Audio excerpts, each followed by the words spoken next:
গেল, ও চোর হয়ে ঢুকলো, ডাকাতি করে বেরিয়ে ঢুকছে চোর, কারণ চোরের তারকে দাওয়াত দেয় না। চোরের দাওয়াত দেয় নাকি?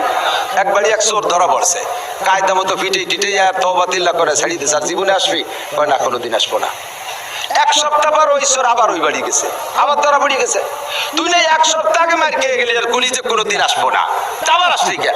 আমি তো তওবা করছিলাম ঠিক মতো, যে আর আসবো না। বেরোয় যাওয়ার সময় দেখি আপনাকে গেটে লেখা আবার আসবেন।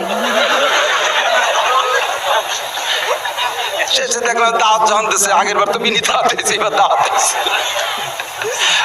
আবার আসবেন কি? চোরে আসতে কইছে দেখালা সাড়ে কেন খরা যাবো ইরান বিয়েতে বরযাত্রী দাওয়াতে 50 জন যায়, সে জায়গায় 100 জন, 50 জন বাদে বাকি যে কজন গেছে ওই কজন চোর আর ডাকাত।